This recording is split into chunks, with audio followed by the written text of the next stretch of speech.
এই যে আমাদের দেশে যে নিয়মটা চালু হয়েছে, একামতের আগে মুয়াজ্জিন মোটা গলায় কয় দাঁড়াইয়া কাতার সোজা করুন, তারপর সব দাঁড়ায় যায়, ঠিক কিনা? তারপর মুয়াজ্জিন একামত শুকে তারপর নামাজ হয়। আল্লাহর কসম, এটা সুন্নতের খেলাফ, মাকরুহে তাহরিমা, বেদাতে চাইয়া। রাসূলুল্লাহর জমানায় এইরকম কোন নিয়ম চালু ছিল না। রাসূলুল্লাহর জমানায় মুসল্লি কেউ শুয়ে থাকতেন, কেউ বসে থাকতেন, কেউ দাঁড়ায় থাকতেন। মুয়াজ্জিন একামত দিলে দাঁড়ানো শুরু হইতো। কেউ আল্লাহু আকবার বলে দাঁড়াইতো, কেউ আশহাদু আল্লাহ দাঁড়াইতো, কেউ আশহাদু আন্না মুহাম্মাদুর রাসূলুল্লাহ বলে দাঁড়াতো, কেউ হাইয়া আলাস সালাহ বলে দাঁড়াতো, কেউ একামত শেষে দাঁড়াতো। এবং এমনও রওয়ায়াত বুখারীতে আমি পেয়েছি যে একামতের শেষে সাহাবা একরাম দাঁড়িয়েছেন। সহিহ বুখারী, মাকতাবাতুর রাশাদ, সৌদি আরবের ছাপ, প্রথম খণ্ড, 120 পৃষ্ঠার হাদিস। সাহাবী বলেন, ইদা উকিমাতিস সালাতু ফাউদ্দিলাতিস সুফুফু কিয়ামা।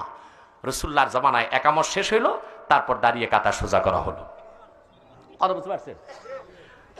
এখন আপনাকে দাঁড়াতে হবে একামত শুরুর পরে, যখন দাঁড়ান, তবে সর্বোত্তম হাইয়া আলাস সালার সময়। ফতোয়া স্বামীতে এসছে, ইয়াকুমুল ইমামু ওয়াল মুকিম ইনদাল হাই আলাতাইন ইনদা উলামা ইনা সালাসাতি ইল্লা যুফার। আমাদের তিনও বড় ইমাম আবু হানিফা, মুহাম্মদ, আবু ইউসুফ, তাদের মতে ইমাম ও মুক্তাদি তখন দাঁড়াবে যখন মুয়াজ্জিন বলবে হাইয়া আলাস সালাহ।